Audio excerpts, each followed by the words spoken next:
जय हिंद फ्रेंड्स, उम्मीद करता हूँ आप सभी लोग एकदम स्वस्थ और मस्त होंगे। तो आज की इस क्लास को स्टार्ट करते हैं एक बेहतरीन शायरी के साथ, बेहतरीन सी मोटिवेशन कोटेज के साथ स्टार्ट करते हैं वीडियो को।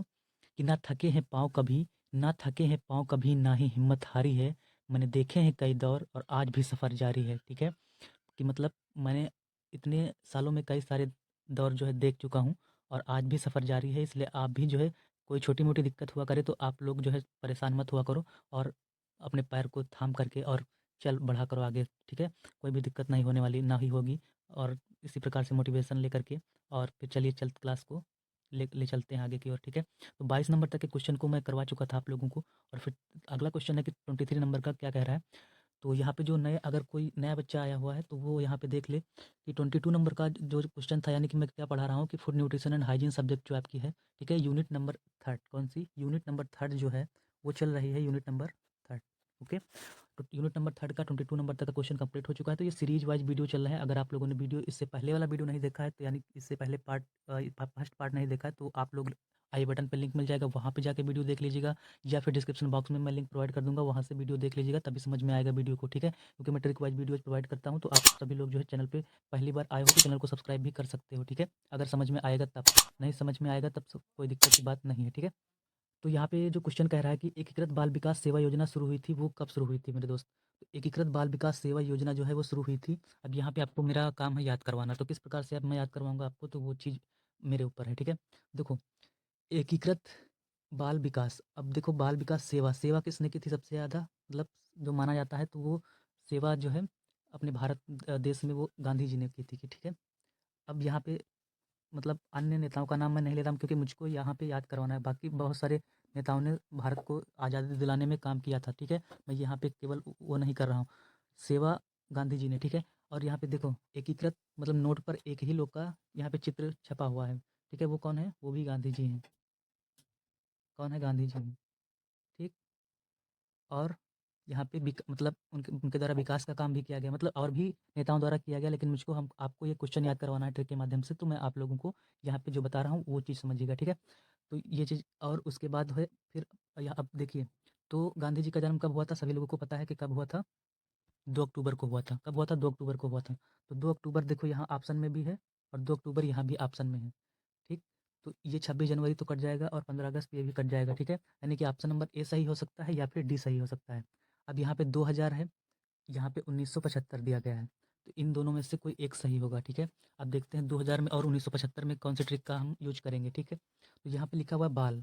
ठीक, अब जैसे कोई आए और आपसे कहे कि आपके खोपड़ी में कितने बाल हैं। ठीक है, तो आप क्या करोगे, गिनने लगोगे या फिर बहाना बना के चल दोगे। तो आप तो यही कहोगे ना, मेरे पास 75 काम है ना, ये तो कहो मेरे पास 75 काम है और भी काम है। तो यही चीज़, तो मतलब यहाँ पे लिखा हुआ क्या, 1975, तो ना कि 2000। तो ये 2000 काट दो, यहाँ पे 75, इस प्रकार से याद कर सकते हो, 2 अक्टूबर 1975। ठीक है, यानी कि देखो क्या मैंने बताया, सेवा, सेवा से गांधी जी याद कर लेना, एकीकृत मतलब एक ही नोट पर उनका चित्र है, ऐसे गांधी जी याद कर लेना। ठीक है, और बाल, बाल मतलब बाल से याद कर लेना कि 1975, 75 काम है, बाल नहीं गिनना है आपको। ठीक है ना, विकास मतलब जैसे सेवा करेंगे विकास तो विकास होगा ही।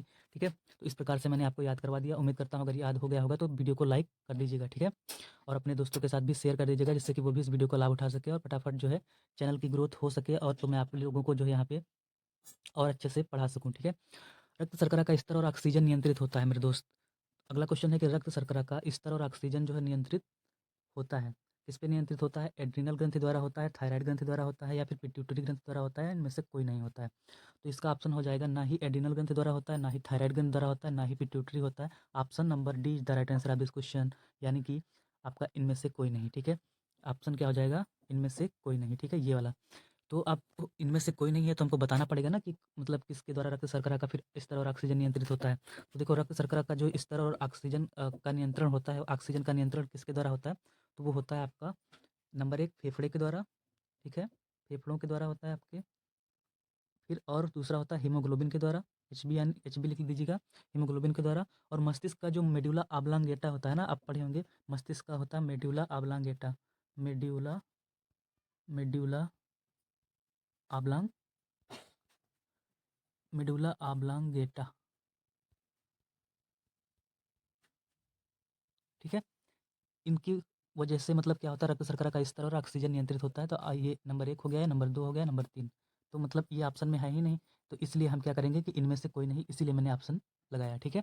ये हो गया। अगले क्वेश्चन की तरफ बढ़ते हैं। नेक्स्ट क्वेश्चन है आपकी स्क्रीन पे कि निम्न में से कौन सा एंजाइम कैल्शियम की उपस्थिति में दूध की केसीन प्रोटीन पर क्रिया करके, अब दूध में केसीन प्रोटीन पाई जाती है, ठीक है, मैंने बताया था। देखो, दूध में कौन सी प्रोटीन पाई जाती है, ये भी क्वेश्चन आ सकता है। तो दूध में कौन सी प्रोटीन पाई जाती है? केसीन प्रोटीन पाई जाती है। कैसे याद करोगे? दूध को हम कहते हैं भाई साहब मिल्क, क्या कहते हैं? मिल्क कहते हैं, ठीक है। और मिल्क को हम ऐसे भी लिख सकते हैं मिल्क, है ना। तो लास्ट में मिल्क में का आ रहा है, तो का से क्या हो जाएगा? मिल्क, मिल्क का से केसीन, ठीक है। तो इस प्रकार से का से केसीन, तो इस प्रकार से आप ट्रिक के माध्यम से याद कर सकते हो। तो अब देखो केसीन प्रोटीन, अब यहाँ पे अगले कुछ मतलब क्वेश्चन तो ये दूसरा कुछ कह रहा है। तो क्वेश्चन क्या कह रहा है कि दूध की जो केसीन प्रोटीन पर क्रिया करके उसे दही में परिवर्तित कर देता है, वो कौन सा जो है आपका एंजाइम है ना। तो वो है आपका कौन सा? देखो 3 अक्षर का ये भी है, 3 अक्षर का वो भी है। केसीन प्रोटीन ये दूध में पाई जाती है। और रेनिन, पेप्सिन, रेनिन आपने नाम सुने होंगे ना, तो रेनिन ऑप्शन नंबर ए जो है वो सही हो जाएगा, ठीक है। 3 अक्षर का मतलब है कि 3 वर्ड इसमें भी हैं, 3 वर्ड इसमें भी हैं। Casein, rennin, casein, rennin, casein, rennin. अगले क्वेश्चन की तरफ पढ़ते हैं। नेक्स्ट क्वेश्चन है कि किस अवस्था में अत्यधिक प्रोटीन की आवश्यकता होती है? बाल्यावस्था में, किशोरावस्था में, वृद्धावस्था में या फिर गर्भावस्था में? तो आप सभी लोगों को पता होगा कि यहाँ पे जो 4 ऑप्शन दिए गए हैं, इस हिसाब से जो ऑप्शन आपका सही होगा वो ऑप्शन नंबर सी, गर्भावस्था में प्रोटीन की आवश्यकता जो है वो सबसे अधिक होगी, ठीक है। अगला क्वेश्चन है आपका 27 नंबर का कि नाइसिन की कमी से होता है। तो नाइसिन की कमी से कौन सा रोग हो जाएगा मेरे दोस्त? अब देखो नाइसिन किसको कहते हैं? तो विटामिन जो है आपका, विटामिन, आप कितने लोगों को यहाँ पे कमेंट सेक्शन में बताइएगा कि विटामिन बी कॉम्प्लेक्स, मतलब विटामिन बी के जितने भी रूप हैं, वो चाहे B1 हो, वो चाहे B2 हो आपका, वो चाहे B3 हो आपका, B4 नहीं होता, B5 हो आपका, है ना, B6 हो, B7 हो, B8 नहीं होता, B9 हो, B12 हो, इनके सबके रासायनिक नाम पता है आप सभी लोगों को? नहीं पता हो तो इसका मैं अलग से ट्रिक के माध्यम से वीडियो बना दूँ जिससे आप लोगों को याद हो जाए, ठीक है। जैसे इसका नाम होता है थायमिन, है ना, फिर राइबोफ्लोविन इसका नाम होता है, फिर इसका नाम होता है आपका विटामिन B3 का, यहाँ पे इसका नाम होता है क्या? नाइसिन होता है ना, फिर पेंटाथेनिक एसिड। ऐसे इस प्रकार से अगर आपको नहीं पता है तो मैं आप लोगों को याद करा सकता हूँ, आप लोगों को ट्रिक के माध्यम से, ठीक। तो आप कितने लोगों को पता है, आप लोग कमेंट सेक्शन में कमेंट करके बताइएगा। कितने लोगों को नहीं पता है तो आप लोग भी कमेंट करके बता सकते हो, ठीक। तो ये चीज़ हो गई। तो सबसे पहले तो नाइसिन B3 का नाम होता है, किसका नाम होता है? नाइसिन विटामिन B3 का नाम होता है। मतलब बी कॉम्प्लेक्स में बहुत सारी विटामिन आती हैं बी के अंदर, 1, 2, 3 मैंने जो अभी बताया, ठीक है, वो सारी विटामिन बी कॉम्प्लेक्स के अंतर्गत आती हैं, मतलब बी के अंदर अंतर्गत आती हैं, ठीक है। तो नाइसिन की कमी से होता है, तो नाइसिन की कमी से होता है पेलाग्रा, है ना। पेलाग्रा नामक रोग हो जाता है, मतलब जो कुपोषण का एक कह सकते हैं सिम्टम्स होता है, लक्षण होता है, ठीक। तो नाइसिन की कमी से क्या होता है मेरे दोस्त? विटामिन नाइसिन होता है क्या है? B3, और B3 की कमी से होता है पेलाग्रा नामक रोग हो जाता है, ठीक है। अगला ये देखो जीरोप्थैल्मिया, और ये जीरोप्थैल्मिया क्या होता है? आप लोग कमेंट सेक्शन में कमेंट करके बताइएगा मुझको तुरंत। एक मतलब थोड़ा बहुत आप लोग भी यहाँ पे सर्च कीजिएगा जिससे कि आप लोगों का भी माइंड जो है विकसित हो सके, ठीक है। अगला क्वेश्चन है कि जीवन रक्षक घोल इस अवस्था में दिया जाता है। इस अवस्था में मतलब किस अवस्था में दिया जाता है? तो देखो जीवन रक्षक घोल का मतलब क्या होता है? ORS, है ना। जीवन रक्षक घोल वही होता है जो ORS होता है ना। ORS का फुल फॉर्म क्या होता है? आप लोग बताएंगे या मैं ही बता दूं? ORS का फुल फॉर्म होता है ओरल रिहाइड्रेशन सॉल्यूशन। क्या होता है? Oral oral rehydration, rehydration, rehydration solution, ठीक है। तो ये जो ओरल रिहाइड्रेशन सॉल्यूशन है, ये मतलब जीवन रक्षक घोल है, किस अवस्था में दिया जाता है? तो आपको पता होगा कि निर्जलीकरण की अवस्था में, यानी कि जब पानी की कमी होती है, डायरिया या ये सब चीज़ें हो जाती हैं ना, तब उल्टी उल्टी जैसे आपकी ज़्यादा हो गई, तब आपको जीवन रक्षक घोल दिया जाता है, ठीक है। तो ऑप्शन नंबर ए इसका राइट आंसर हो जाएगा। अगला क्वेश्चन है कि निम्न में से कौन सा कार्यक्रम स्वास्थ्य एवं परिवार कल्याण मंत्रालय द्वारा नहीं चलाया जाता है? देखो ये वर्ड पकड़ना है, नहीं। अब बहुत सारे लोग क्या करते हैं एग्जाम में ये वर्ड नहीं देखते हैं। तो अगर यहाँ पे आप इस क्वेश्चन को इस तरह भी पढ़ सकते हो कि निम्न में से कौन सा कार्यक्रम स्वास्थ्य एवं परिवार कल्याण मंत्रालय द्वारा चलाया जाता है? तो नहीं वर्ड को नहीं देखने से भी गलत हो सकता है, ठीक है। तो ऑप्शन नंबर क्या हो जाएगा इसका? निम्न में से कौन सा कार्यक्रम स्वास्थ्य एवं परिवार कल्याण मंत्रालय द्वारा नहीं चलाया जाता है? तो ऑप्शन नंबर बी, यानी कि विशिष्ट पोषण कार्यक्रम जो है वो नहीं चलाया जाता है। बाकी विटामिन ए प्रोफाइलैक्सिस, ठीक है, आयोडीन की कमी से दिखने वाले लक्षणों की रोकथाम का कार्यक्रम, पोषणीय रक्त अल्पता रोकथाम कार्यक्रम, सारे चलाए जाते हैं। विटामिन बी जो सॉरी ऑप्शन नंबर बी जो है विशिष्ट पोषण कार्यक्रम, ये नहीं चलाया जाता है। तो ये ऑप्शन जो है सही हो जाएगा। अगले क्वेश्चन की तरफ चलते हैं। महिलाओं के लिए कौन सा कार्यक्रम है? तो महिलाओं के लिए यहाँ पे जो कार्यक्रम है वो मेरे दोस्त कौन सा कार्यक्रम है? ANP। कौन सा कार्यक्रम है? ANP, ANP का फुल फॉर्म क्या होता है? तो ANP का फुल फॉर्म अगर हम बात करें तो ANP का फुल फॉर्म होता है अप्लाइड न्यूट्रिशन प्रोग्राम। क्या होता है? अप्लाइड न्यूट्रिशन प्रोग्राम, ठीक है। अप्लाइड न्यूट्रिशन प्रोग्राम होता क्या चीज़ है? तो अगर इसके बारे में बात करें तो ये होता है कि पोषण से जुड़ी जो है, पोषण से जुड़ी ज़रूरतों के बारे में हम इसमें जागरूकता प्रदान करते हैं ना। पोषण क्या होता है? पोषण जैसे कि है ना, पौष्टिक खाद्य पदार्थ के बारे में इसका उत्पादन करते हैं। और कुपोषण से निपटने के लिए जैसे 1959 में ये कार्यक्रम का शुरुआत की गई थी, है ना। तो कब की गई थी? 1959 में। कब की गई थी? 1959 में।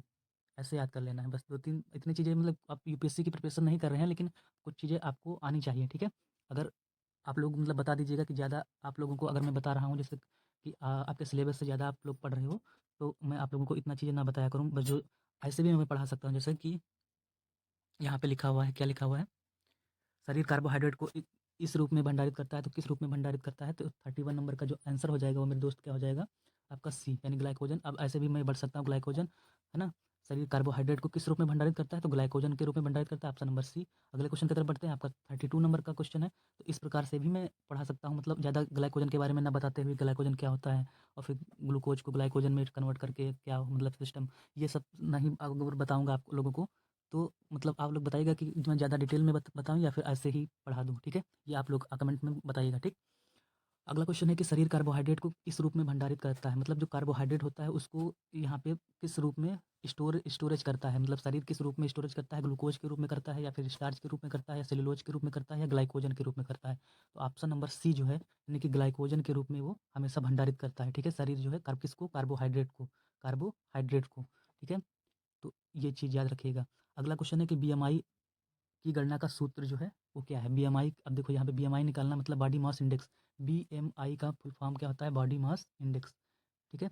तो बीएमआई बॉडी मास इंडेक्स हो गया, तो मतलब बॉडी का मास आपका, मतलब कितने मोटे हो आप अपने लंबाई और वजन के अनुसार, ठीक है।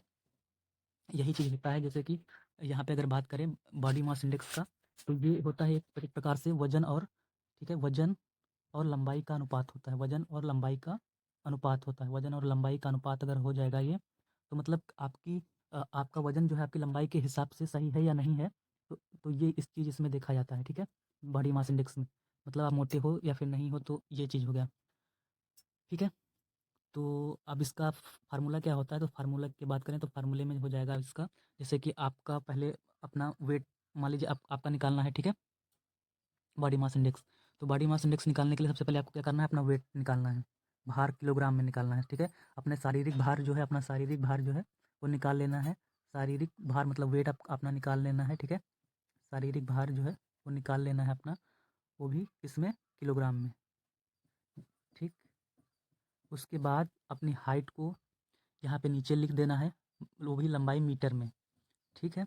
मीटर में आपको हाइट लिख देना है और उसका कर देना है स्क्वायर, बस निकल आएगा आपका क्या? बीएमआई, ठीक है। तो बीएमआई निकल आएगा आपका यहाँ पे बीएमआई का। अब ये देखो कौन सा ऑप्शन सही यहाँ पे नज़र आ रहा है, तो शारीरिक भार बटे लंबाई मीटर इंटू लंबाई मीटर। अब देखो इस प्रकार से दिया गया है, मीटर इंटू मीटर गुणा करेंगे तो क्या हो जाएगा? मीटर का स्क्वायर। मतलब किसी चीज़ को यहाँ पे समझ लीजिएगा थोड़ा सा, जैसे हम यहाँ पे एक्स इंटू एक्स, किसी चीज़ को हम उसी चीज़ से गुणा करते हैं तो क्या हो जाता है? उसी का पावर 2, है ना। जैसे अगर 3 बार गुणा करेंगे किसी चीज़ को तो पावर क्या हो जाएगा? 3 हो जाएगा। जितनी बार होगा उतनी बार पावर चढ़ जाती है, ठीक है। तो वही चीज़, मतलब लंबाई को लंबाई से 2 बार गुणा किया गया तो लंबाई की पावर 2। लंबाई मीटर में है ना, तो लंबाई लंबाई को जो है जितनी आपकी लंबाई होगी उतनी लंबाई की पावर आपकी 2 हो जाएगी। लंबाई की किस में आ जाएगी? मीटर में, है ना। मीटर तो वही मीटर स्क्वायर, समझ गए। तो ये चीज़ ऑप्शन नंबर ए। इसके अलावा ये देखो यहाँ पे शारीरिक भार है, यहाँ पे लंबाई सेंटीमीटर में है, तो सेंटीमीटर में तो होगा नहीं, और लंबाई एक ही बार है, लंबाई मैंने बताया स्क्वायर होना चाहिए, तो ये भी ऑप्शन नहीं होगा, बी। और उसके बाद तीसरा देख लेते हैं, सी ऑप्शन। तो शारीरिक भार, हाँ, तो शारीरिक भार देखो, तो शारीरिक भार तो लिखा हुआ है ग्राम में है, ये ऑप्शन काट दो तुरंत, ये भी नहीं होगा। लंबाई इंच में है, लंबाई इंच में ही नहीं होगा, ठीक है। शारीरिक भार ग्राम में है, लंबाई मीटर में है, लंबाई मीटर में है, तो लंबाई मीटर में सही है, शारीरिक भार ग्राम में है, ये नहीं होगा, ठीक है। अब अगला क्वेश्चन है कि 33 नंबर का, कि विटामिन बी टू से संबंधित है। विटामिन बी टू जो है वो संबंधित है, किससे संबंधित है? तो देखिए ऑप्शन नंबर FMN FAD है ना स्लैश, और ऑप्शन नंबर जो बी है वो है NAD से, सी है NADH से और डी है ATP से। तो इसमें से ऑप्शन नंबर कौन सा सही हो जाएगा? वो हो जाएगा ऑप्शन नंबर ए, यानी कि FMN FAD से। तो अब एफएमएन, अब चूँकि आप इस चैनल पे आए हो तो आपको थोड़ा-सा अलग बताया जाएगा। क्या बताया जाएगा कि एफएमएन क्या होता है, एफएएडी क्या होता है, ठीक है? तो चलिए इससे यहाँ पे समझते हैं कि एफएमएन और एफएडी होता क्या है मेरे दोस्त। तो एफएमएन के बारे में बात करें तो एफएमएन जो होता है, वो होता है आपका, क्या होता है, फ्लेविन, ठीक है? एफ जैसे एफ की बात करें तो एफ से फ्लेविन हो जाएगा, एम से मोनो हो जाएगा, ठीक है? और एन से हो जाएगा न्यूक्लियोटाइड, ठीक है? और फिर अगला जैसे एफएडी की बात करें तो वही चीज़ है, एफ से फ्लेविन हो जाएगा, ए से एडेनिन एडेनिन हो जाएगा, ठीक है? और डी से हो जाएगा आपका डाई न्यूक्लियोटाइड, उसमें था न्यूक्लियोटाइड, इसमें डाई न्यूक्लियोटाइड, डी से डाई न्यूक्लियोटाइड हो जाएगा, बस इतना सा अंतर है, डी से डाई न्यूक्लियोटाइड। अब बस इतना सा यहाँ पे पढ़ना है आपको। और उसके बाद यहाँ पे अगला क्वेश्चन है कि 34 नंबर का आवश्यक वसीय अम्ल क्या है? आवश्यक वसीय अम्ल इसमें से कौन से हैं? तो जो वसीय अम्ल यानी कि वसा मतलब फैट है ना, वसीय अम्ल कौन-कौन से हैं? तो लिनोलिक अम्ल या फिर पामिटिक अम्ल, लिनोलेनिक अम्ल, एसिटिक अम्ल, लिनोलिक अम्ल, लिनोलेनिक अम्ल। तो देखो इसमें दोनों में लिनोलेनिक आ रहा है ना, यही ऑप्शन सही होगा, यानी कि वसीय अम्ल क्या है? ऑप्शन नंबर सी, लिनोलेनिक, ठीक है? ये option number see the right answer of this question. अगले क्वेश्चन की तरफ बढ़ते हैं कि आमाशय की गैस्ट्रिक ग्रंथियां जो होती हैं वो किस एंजाइम द्वारा स्रावित करती हैं? सॉरी, आमाशय की गैस्ट्रिक ग्रंथियां एंजाइम कौन सा स्रावित करती हैं, ठीक है? तो यहाँ पे आपका देखो, ये 35 का हो जाएगा आपका यहाँ पे सी नंबर। तो फ्रेंड्स आपका 35 का हो जाएगा सी नंबर, यानी कि पेप्सिन। आप देखो कैसे याद, इसको याद करवाते हैं हम। तो पेप्सी पेप्सी आप लोग पिए होंगे, ठीक है? तो पेप्सी पीते हो तो यहाँ पे जैसे कि पेप्सी को एक बार, दो बार, 1, 2, 3 बार उसको हिला दो, जो है पेप्सी की बोतल को, तो क्या निकलती है उसमें, गैस बन जाती है ना? तो वही गैस्ट्रिक ग्रंथियाँ जो है एंजाइम स्रावित करती हैं, कौन सी? पेप्सिन। इसी प्रकार से पेप्सी से याद कर लेना, गैस है ना, गैस के माध्यम से। और डकार भी आती है जब उसको पीते हो तो, ठीक है? बैक मारता है। तो इस प्रकार से 35। फिर उसके बाद 36 नंबर पे चलोगे तो किस उम्र में सिर और सीने की गोलाई बराबर होनी चाहिए? तो किस उम्र में होनी चाहिए? तो 2 वर्ष में होनी चाहिए, ठीक है? Option number B. अगला क्वेश्चन है 37 नंबर का कि भोजन में प्राकृतिक रूप से उपस्थित सबसे अधिक मीठा कार्बोहाइड्रेट कौन-सा है? तो ग्लूकोज है, सैकरीन है, या फ्रक्टोज है, या फिर सुक्रोज है? तो 37 का आपका जो ऑप्शन नंबर हो जाएगा कौन-सा, आप लोग थोड़ा-सा गेस करिएगा, कमेंट सेक्शन में कमेंट करके बताइएगा क्या हो जाएगा सही ऑप्शन नंबर। तो वो हो जाएगा आपका फ्रक्टोज। देखिए जो फल वाला होता है ना, फास्ट से फल, फल मीठे होते हैं कि नहीं होते हैं? मीठे होते हैं। तो फास्ट से फल और फास्ट से फ्रक्टोज, तो फ्रक्टोज जो होता है सबसे अधिक मीठा कार्बोहाइड्रेट होता है, ठीक है? अगला क्वेश्चन है कि एक गर्भवती माता के लिए आयरन व कैल्शियम का आरडीए है। आरडीए का मतलब क्या होता है? अगर नहीं पता है तो यहाँ पे समझ लीजिएगा, आरडीए। आरडीए का मतलब ये होता है कि मतलब कितनी उनको आवश्यकता है कि ग्रहण करनी चाहिए ये चीज़ें, ठीक है?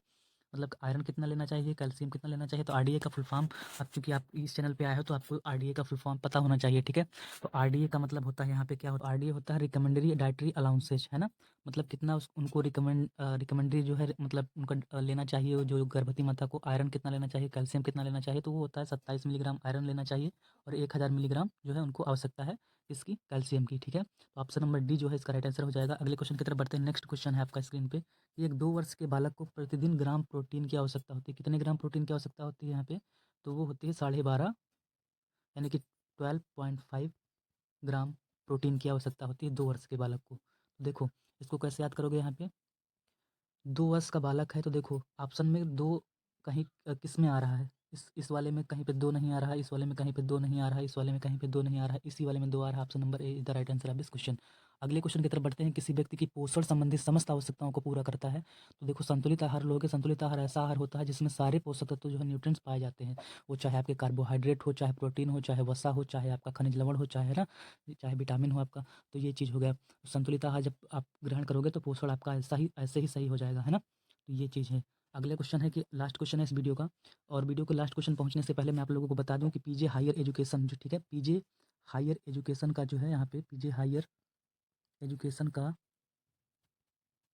पीजे हायर एजुकेशन का जो यहाँ पे टेलीग्राम चैनल की लिंक आपको, व्हाट्सएप ग्रुप की लिंक या फिर व्हाट्सएप चैनल की लिंक आपको सब कुछ डिस्क्रिप्शन बॉक्स में मिल जाएगा। वहाँ से जाकर के जुड़ जाइएगा आप लोग, जिससे कि आपको डेली बाय डेली यहाँ पे इसकी पीडीएफ मिलती रहे और यहाँ पे इसकी जो है नोटिफिकेशन वगैरह सब कुछ आपको मिलता रहे, ठीक है? तो आप लोग यहाँ से जुड़ना मत भूलिएगा। टेलीग्राम चैनल की लिंक और सब कुछ आपको मिल जाएगा, ठीक है? तो ये चीज़ हो गया, और यहाँ पे अपने दोस्तों के साथ शेयर कर दीजिएगा, जिससे कि जल्द से जल्द आप लोग जो है पढ़ाई कर सकें डिजिटल बोर्ड पे, ठीक है? तो ये हो गया। अगले क्वेश्चन की तरफ बढ़ते हैं, जो लास्ट क्वेश्चन है यहाँ पे 41 नंबर का, कि गर्भावस्था में विकास प्रभावित होता है और आप ही लोग जो है मदद करेंगे तभी हो सकता है जल्द जल्द से जल्द यहाँ पे डिजिटल बोर्ड आए और डिजिटल बोर्ड की पे आप लोग जो है और अच्छे तरीके से यहाँ पे पढ़ सकते हो। माता के पोषण से, माता की उम्र से गर्भ में पल रहे शिशुओं की संख्या से उपयुक्त सभी। तो गर्भावस्था में विकास प्रभावित होता है। तो माता के देखो विकास प्रभावित होता है माता के पोषण से। अगर माता जो है अच्छा पोषण नहीं कर रही तो विकास जो है बच्चे का प्रभावित होगा। माता की उम्र से, माता की उम्र अगर मतलब अधिक या कम है तो भी विकास प्रभावित होगा। गर्भ में पल रहे शिशुओं की संख्या से, संख्या पर भी निर्धारित करता है कि संख्या मतलब कितने शिशु जो हैं पल रहे हैं, है ना? तो ये चीज़ें हो गई। मतलब कहने का मतलब है कि तीनों ऑप्शन सही नज़र आ रहे होते हैं तो सबसे पहले मेरा ब्रह्मास्त्र तरीका आपको लगाना होता है क्या? उपरोक्त सभी देखना होता है कि सब 98 से 99% तक यही काम करता है ब्रह्मास्त्र तरीका। तो इसी पे आपको वर्क करना है। 98 से 99% तक का चांस यही होता है। तो ऑप्शन नंबर जो डी है वही सही हो जाएगा, ठीक है?